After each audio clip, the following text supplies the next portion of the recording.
Podcast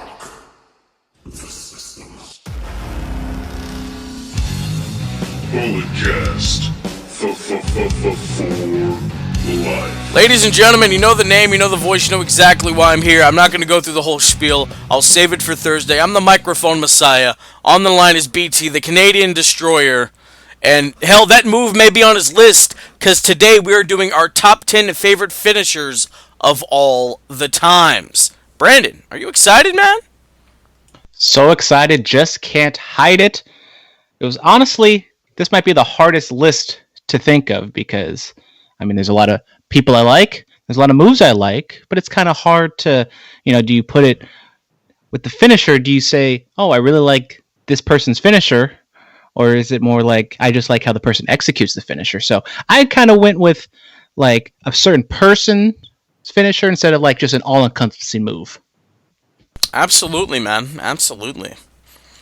Yeah, man. So am I right? Is the Canadian Destroyer, is it on there? Petey Williams. There's no Canadian Destroyer on this list, but there is some Canadian moves on this list. Hey, do I have any Canadian moves on my? I don't. Oh Jesus. All right. So I went first on the last top 10 list. Brandon, you're up, bud. So I get to go first, and my number 10. Technically, I cheated. I am going with two moves at my number 10. Not because it's a tie, but it's because they're so linked together. I'm going with Goldberg's spear and his jackhammer. Yes, I know I keep burying Goldberg at all these Saudi Arabia matches he's been having, but we're going to go back in time. We're going to go 20 years in the past. WCW, good Goldberg, even though he might not have been the best wrestler in the world still. But I just think the intensity, the power of the spear combined with the jackhammer, fantastic. Wow, dude, it's ironic. I actually just watched Goldberg's Broken Skull sessions with Steve Austin, and yeah, man, spear, jackhammer, it's iconic. It was a football tackle, and then I don't know the story of the jackhammer, don't know where that comes from, but Goldberg high impact moves for a very intense being. I like it. I have two finishers on my list as well, but that's once I hit number 3. All right, my number 10.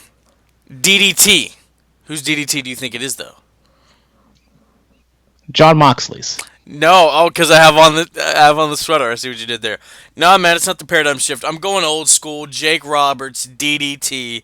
It was a simple move. He got over with it, and he won matches, guys. With the finisher, it only took one. I miss those days. Nowadays, super kicks and power bombs are transitional moves and DDTs, and they used to be finishes. I miss those days. I really do. It was simple. He would hook the guy's head, raise that arm, and drop him, and you knew it was over. There's a great story of, I think it's like 1985. This is when Roberts has broken into the business, and he's a rookie, and I forget the territory he's in.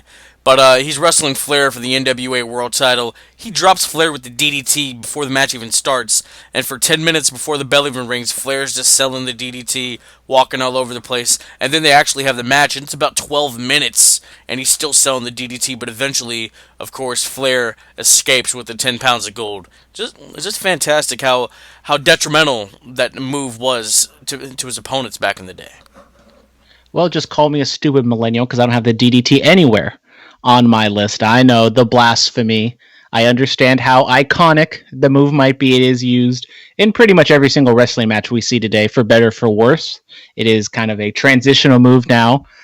And I can understand because it is a legendary move. It's kind of a first of its kind. It's, spiking the person's head into the mat, almost like a pile driver.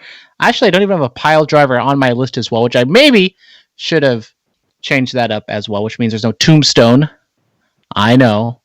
But anyways, DDT, legendary. Just for me personally, I just feel like there's a lot better, more dynamic moves on the list. Less is more, brother. Less is more. On my list, I don't have her Kirana enchiladas with double cheese and no onions. Oh, you have Frankensteiners? Nope. You have Poison Ranas? There's only one top rope move on my entire list. Well, I don't think I have one at all. Do you have any submission moves? I have one submission move. I was thinking about putting my boy Bryan Danielson putting the cattle mutilation on there, but no. Ooh. I have another one of my top 5 in this list with their finishing move. So you guys can think about it. Is a submission one of my top 5 wrestlers? Who is it be? You have to stay tuned to find out. You chose that heel hook Achilles lock he started doing a couple years ago. Maybe. Oh, we don't know. Maybe. Who knows? All right, what's number 9, bud? Well, number 9, we're gonna go across the Pacific. We're gonna go to Japan. It's not the last time we're gonna go to Japan, but we're gonna go with the Rainmaker. Yes, I know it might not be the most spectacular clothesline, might not be the most powerful clothesline, but I just love it. It tells fantastic stories. I also kind of wanted to pair this with the Destino, because if you put the Destino and the Rainmaker, they just flow so beautifully into each other. And I just kind of put the Rainmaker just because it's kind of my favorite clothesline. But I think any clothesline really could make my list. Yes, it's kind of similar to the DDT, a very simple maneuver, but the Rainmaker, I love it. I even like Hangman Adam Page's Buckshot Lariat. Fantastic move. But for me, Okada, one of the greatest heavyweight champions of all time, gotta show respect and put him at number 9 with his finishing maneuver.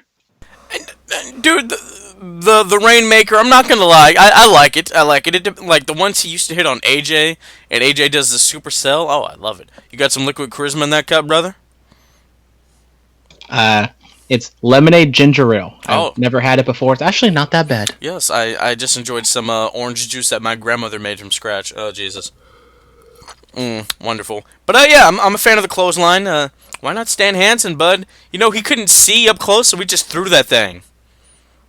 Well, I definitely picked people that I've seen a lot of. So for kind of the older guys, that's maybe another reason why I didn't put Jake the Snake's DDT on here. Because yes, I understand, I've seen some of the stuff, but I just didn't watch a lot of Jake's stuff, and I'd rather put some people and some moves on here that I am much more familiar with and enjoyed over my career of watching wrestling.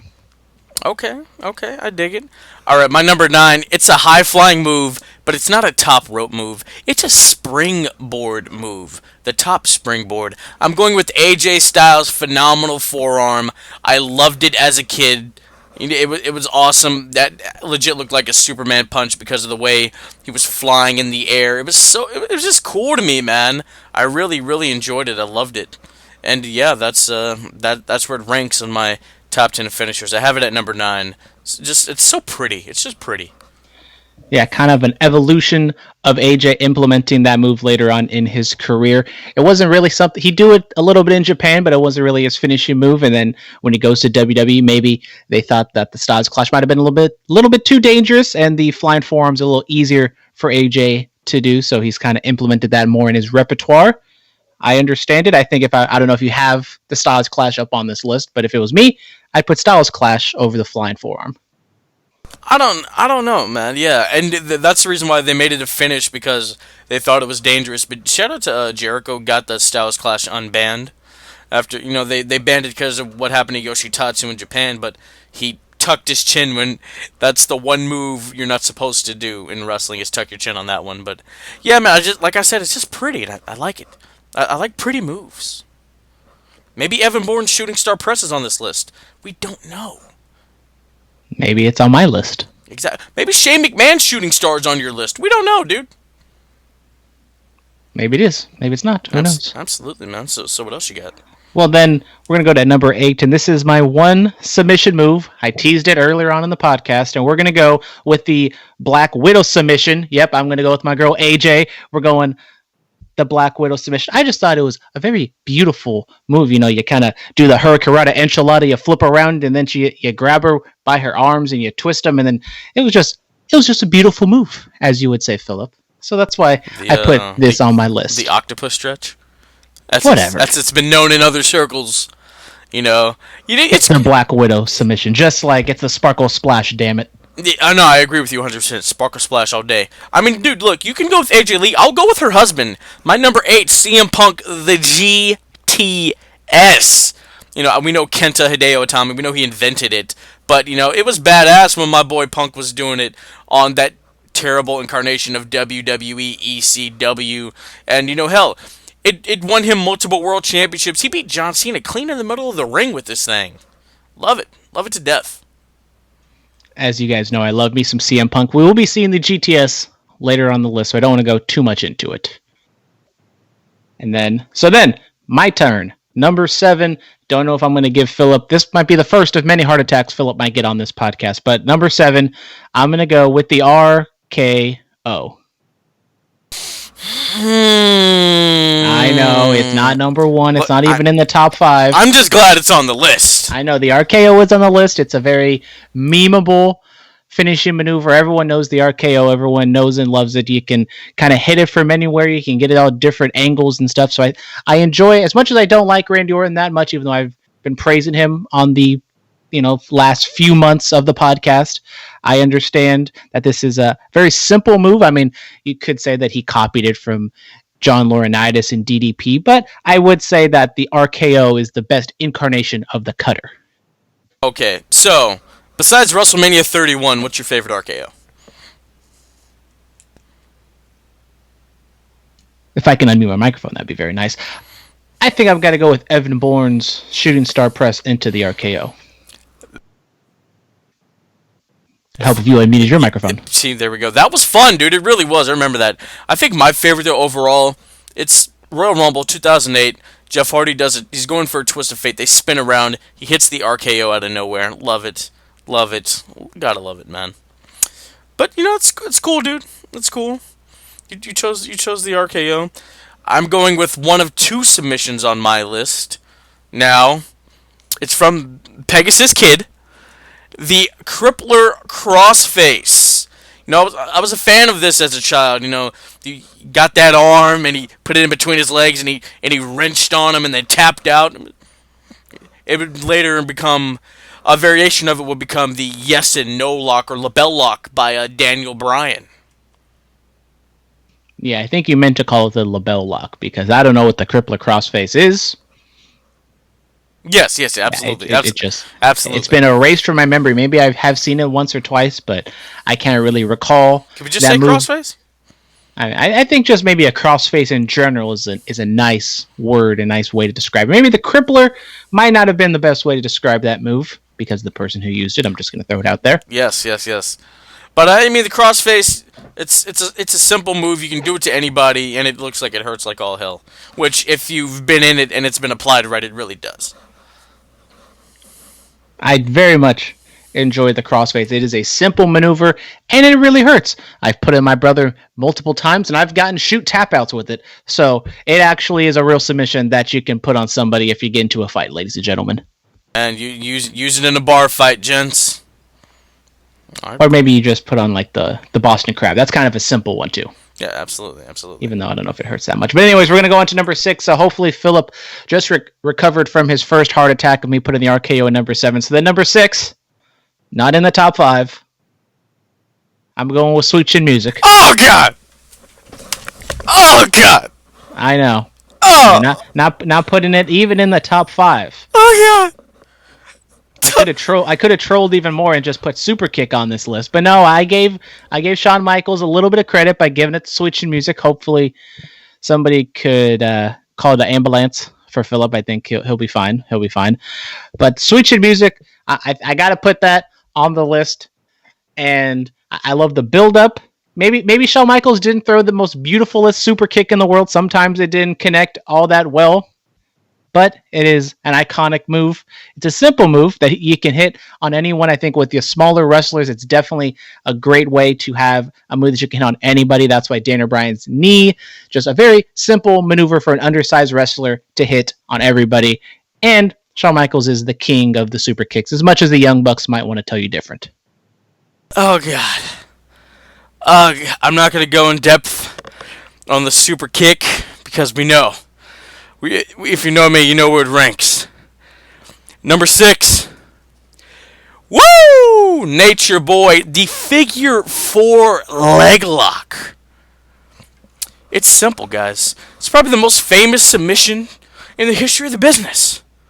You get that leg, you yell woo, you wrap it around, your knees breaking your leg. Oh, God, it's beautiful.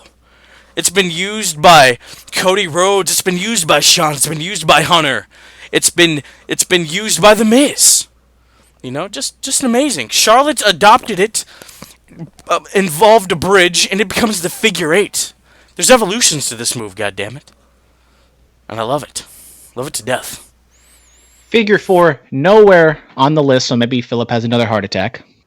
Maybe he's probably still recovering from the switching music.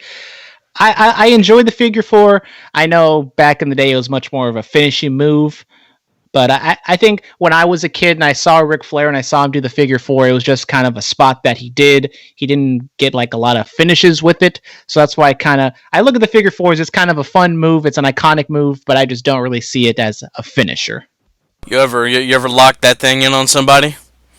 I was too stupid to figure out how to crisscross the legs properly and actually get the right pressure on the legs. I have attempted to put it on people and I've been put in it. Yeah, that thing shoot hurts, brother. Sorry to hear that. Yeah, absolutely. So, am I gonna have any more heart attacks with the rest of this list? I mean, maybe you might have a heart attack at number 3 just because of how high I put this one. Okay. But I think from here on out, I think you should be fine. All right. So then we got number 5. I got the GTS. As I said, I love me some CM Punk.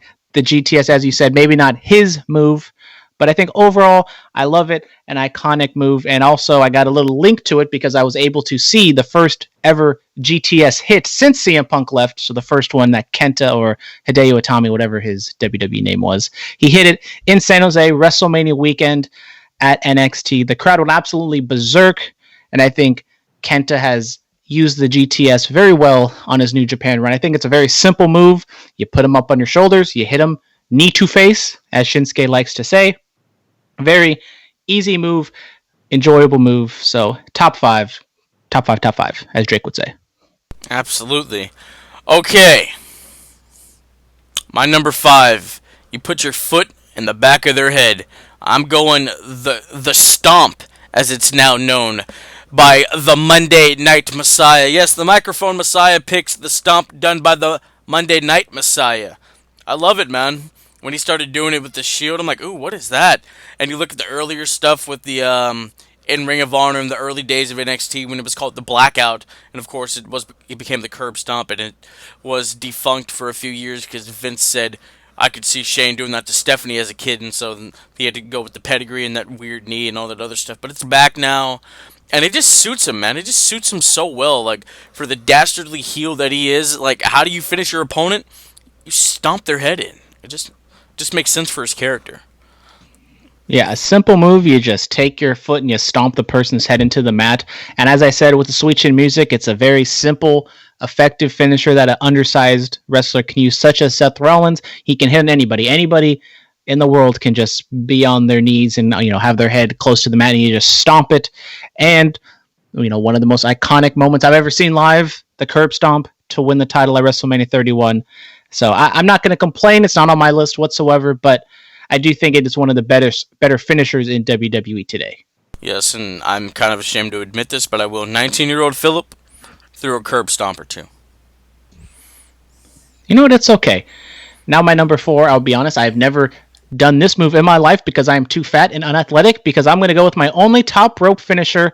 I'm going to go with the shooting star press. I could go with any other move in the world, but I just think there's something to a shooting star press, just something so beautiful and majestic about someone, doing just a backflip in the air. You can go with Evan Bourne, you can go with Billy Kidman, you can go with any other person, but I just kind of all-encompassing shooting star press, so that's my number 1 overall top rope move. And my number 4 finisher. Hey, man, it's okay, dude. Like, if Brock can do it, you can do it. Well, Brock Lesnar is an athletic beast and something we've never seen before, so I don't think I'm going to be able to live up to Brock Lesnar's athletic ability. It's okay, dude. Have you ever tried, like, just about all the things on your list? No. Looking at mine, besides the phenomenal forearm, because I don't want to break my body, I think I've done just about all of these. Is that a good or bad thing, dude? I don't know. It's okay, Phillip. It's fine. It's okay. Where are we? Number 4? Don't try this at home, kids. Don't try this at home. Number 4, right? Brandon, are you gonna have a heart attack? No, I won't have a heart attack, Phillip. Okay. I have a very healthy heart. I've been taking my multivitamins, my gummies. All right. I'm going with the Stone Cold Stunner. Kicked him in the gut, dropped him with a jawbreaker. It's iconic. You know, he cracked some beers after. It's great, man. I mean, you pop for it. You pop for it all the time. Hell, I dropped somebody with a stunner like a couple years ago, I remember. Well, shocker, I still have not said the stunner because the stunner has still yet to be announced on my list, so I'm not going to go too deep into it. But yes, Stone Cold, my favorite wrestler of all time, maybe the best finisher of all time. Very simple, effective, with the man who has the broken down neck, couldn't do a whole lot, and the stunner is probably one of the better moves that he could have done. And it's very similar to the RKO because I think Stone Cold said that he was kind of looking to do some sort of cutter move, but instead of laying down on your back and taking that flat back, you just, sit out and land on your ass. And there it is. Stunner was born. Yes, absolutely. Favorite Stone Cold Stunner? Favorite Stone Cold Stunner. There's just so many to choose from. I mean, it's probably not the most iconic one and like the one everyone remembers, but I'll give it to WrestleMania 18 with Scott Hall just because he did a full-on backflip while doing it. Yeah, that and the one he hit on Rusev at 32, pretty much the same. I think the Scott Hall one's probably the best one. He got some air. Scott Hall's like 6'7", and he got some air with that thing. That was dope. I like it. I like it a lot. All right, Brandon, number 4. Oh, wait, no. Now we're on to number 3. We are on to number 3. Then to number 3. This is the one that I might think that Phillip would have a heart attack just because of how high I pushed it. Now we're going back to Japan, even though technically the move is here as we speak. But I'm going to go to Japan, and we're going to go the One-Winged Angel, number 3 on the list. The most protected move in all of professional wrestling. No one has ever kicked out of this move. So when he hits it, you know it's over. The only time it's kind of been kicked out was when Okada put his foot on the rope. And this is what a protected finisher can do. It's so beautiful. He puts them on their shoulders. He flips them over. It looks dangerous as all hell. But when he hits it, you know it's over. And that's what a finisher should be. It should finish the match. Okay, I'm pretty sure Kota Ibushi is kicked out of this move. I'm pretty sure that happened in DDT or something. Well, we're just going to talk about New Japan. Oh, and then from today. Okay. All right. Recent history, recency bias. And this is over the super kick and the RKO? Look, the move takes too long to set up. It's kind of complicated. If the guy doesn't bend over right, then the whole move is botched and it doesn't make any sense. Really? This? But when he hits it, the match is over. This? Really? I mean, I should put it at number 1 because no one really kicks out of it. Wow. Just be lucky I didn't put it that high. Oh my god. Okay. Well, any heart palpitations? I'm still recovering from the Sean one. Like, if people watch the video, I fell out of my chair. I did. Jesus. My number 3, it solidified the end for quite some time. It was the golden shovel move. I'm going the pedigree. And I have the pedigree at number 2. Oh, wow. There you go. We're very close on this one. Yes, we are. Pedigree, I mean, it's simple. You kick the guy in the gut, you hook the arms, you look at the crowd, you kind of smile because you know it's over. Boom. I mean, there have been times when guys have kicked out of it, and I'm like, oh, okay. Like Mick Foley, the street fight from the Rumble in the Garden in 2000. Yeah, when he kicked out of it, you're like, oh, what? So they had to do it in thumbtacks. Yes, that was great. But I told you at number 3 I had a slash. So, this is the greatest spear of all time. It's not Roman. It's not Goldberg. Sorry, Bill. It's not Rhino. It's Edge. It's Edge's spear. He sits in the corner, the beady eyes. They're doing their thing. He's pulling the hair back. He's like, come on. And bam. Hits him. I know people have called it the running hug. To hell with all of you, by the way. To hell with each and every one of you. When I played football back in my youth, I was doing an Edge spear to get guys down. Yeah. Edge spear all day. You think you know me. Well, as I put number 10, the spear and jackhammer, I put Goldberg's spear as the far superior spear. Yes, he is a college football player. He played in the NFL, so he actually knows how to throw a tackle. And I'd even put Roman's spear over Edge's spear. I'll be honest. but I think Goldberg is the superior spear thrower because it actually looks like it hurts and it looks like a real tackle. Edge's For spear. better for worse, because Goldberg doesn't really know how to wrestle. Wow, Jesus. Edge's spear looks like it hurts. Like, if Edge speared me, I'd be hurt. If Goldberg speared me, I probably wouldn't even move. Be honest with you. You wouldn't even move because you'd be dead. No, like, I'd be like, that's all you got? Nice try. You know? No sell Goldberg, I'll sell my butt off for Edge. I'll do good business with him. Yeah. So at number 3, you have the spear and the pedigree tied. Yes. Those are two moves I loved in my youth. Well, at least when I did 2 moves, at least they're from the same person, so it made sense. What? Okay, look, Edge's spear, it's really the psychology behind the move, dude. Like I said, sitting in the corner, his beady eyes are going, he's like, come on. Yeah, man, it looks sadistic after he did it, you gotta love it, dude. Well, as I said, number 2, I have the pedigree. I think it's a fantastic move. It's kind of like a move we've never really seen before. It's when he did it back in his early days of the WWF, it was very devastating because he would still hook onto those arms. Was probably not the safest move in the world, but it's such a we keep saying iconic, and I keep not wanting to say that, but it's a move that everybody knows. It's a move that, not a lot of people, I mean, literally nobody really has ever done except for like Seth Rollins when he was Triple H's little boy. But I put it number 2 just because of how legendary it is, how different it is compared to everything else. Absolutely. Harley Race and Andre the Giant used to do the pedigree, but they didn't hook the arms. Yes. A variation of it. I mean, I love the pedigree, man. Hell, I dropped my little cousin with a pedigree last week. It's just the bottom line. And then you told him to suck it? No. You can't tell children that. Gee, what kind of person do you think I am? There's many jokes I can make, but I'm going to leave them all alone. Wow. I thought we were friends, Brandon. I mean, it wasn't a joke at you. It was just making a joke at somebody else. Oh, by God. Okay. Did you give him some chocolate pudding after? No. All right, number 2. It is the RKO. The best cutter in the history of the business. DDP, yours is great, but Randy, just catching guys out of nowhere with it, dude. You gotta love it, man. You have to. I mean, we've all RKO'd people out of nowhere. It's probably the best feeling in the world when you just catch somebody literally off guard with an RKO. Love it. Love it to death.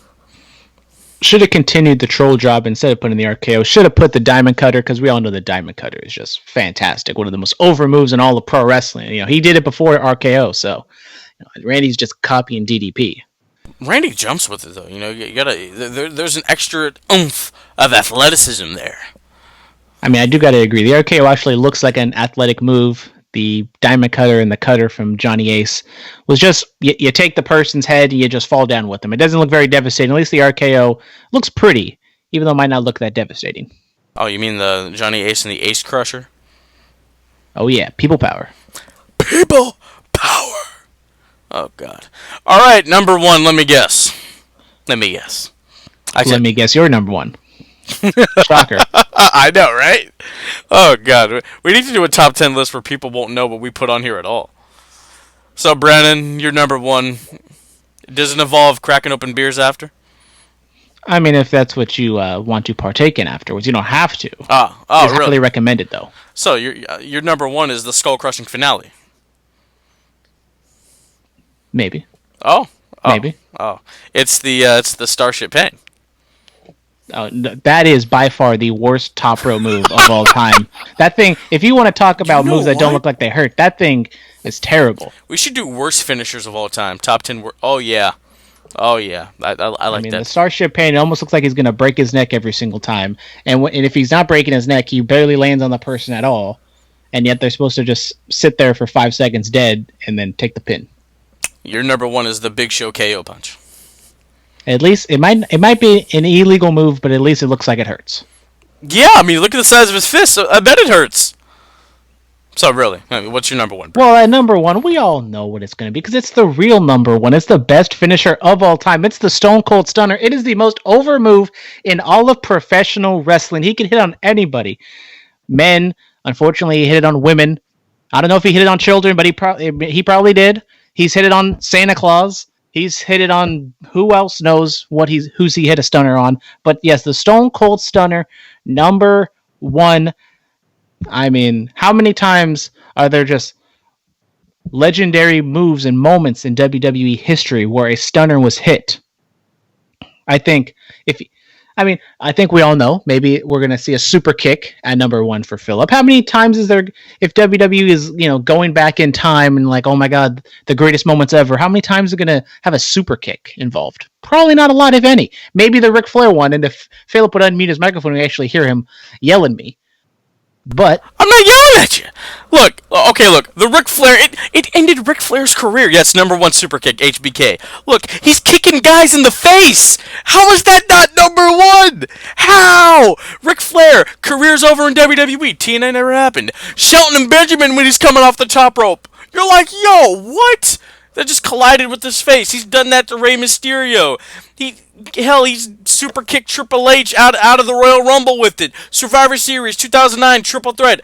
Hunter, Shawn, John Cena for the WWE title. Right when the bell rings, super kicks Triple H. That's how dramatic the move is. You're tuning up the band, and in the latter years of the career, he's tuning up the band. It doesn't hit. All of a sudden, you're picking Shawn up. He breaks your arms away. Boom, super kick. The match is over. You gotta love it. The Stone Cold Stunner is such a devastating maneuver. You take the person's neck, you jam it into the ground, the shoulder hitting the windpipe, and also the back of the neck compresses, it bends, it probably hurts, if not could break the neck. Did you watch that? That is much more devastating than a kick to the face. Did you watch that video about the scientific breakdown of the Stone Cold Stunner? I did not, but I've heard Stone Cold talk about it, and I mean, it just makes complete sense. You know what? Honestly, I'm still a little pissed about WrestleMania 14. The Stunner ended Shawn's title run. I'm still a little upset. And it almost ended his career. That's how devastating of a maneuver that is. Okay, he had back issues. How dare you? And it was expedited because of the devastating Stone Cold Stunner. Oh, okay. Had nothing to do with the casket. Oh, okay. All right. That makes sense. Okay. Well, I think that's going to do it for our top 10 finishers. Please watch the video. I had a heart attack on camera. It was great. I'm still recovering. The palpitations are continuing. I'm calling the ambulance after we stop this recording. Brandon, so how did you like my list overall? Well, your list was all right. Oh, okay. We might have had technical difficulties that, apparently my computer didn't like your list. It just completely shut down at the end of the call. Wow.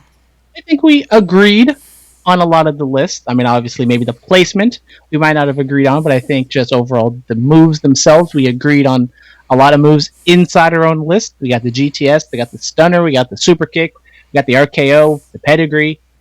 There's some other ones, the Black Widow submission or the Octopus Lock, whatever you want to call it. But overall, I think we agreed on this list more than maybe any of the other lists we've done thus far. Absolutely. Next top 10 list, we don't know what we're going to do, ladies and gentlemen. But join us back on Thursday when we have our regular Bullet Cast episode, and we're going to talk about, a lot of the other stuff that's happened in the world of professional wrestling, recapping the shows of the week in which that happened. Yeah. That's about it. Oh, I did a guest appearance on the In the Click podcast this past week. I went over to San Francisco with my boy Baby Huey, his brother Tommy, and Richard from Pro Wrestling 101. 4 cooks in the kitchen. All safety precautions were taken, of course. It was a lot of fun, man. It really was. So go check that out. A new era, a new hope for the In the Click. Phillip, I remember last time you did a podcast elsewhere. You said, if I remember correctly, that from now on it's always a 2-for-1 deal, that if you're going to do another podcast that you're going to bring me along with you. I didn't even get an invite. I mean, it's perfectly fine. I was busy, I had important things to do, like play video games and watch Netflix, or in quarantine. That was before you put Shawn at 5. Yeah, that's karma. And the Super Kick at 6. Yeah, that's real karma. All right, ladies and gentlemen, that's going to do it for Brandon and myself. Stay clean, stay strong, stay safe, and stay quarantined!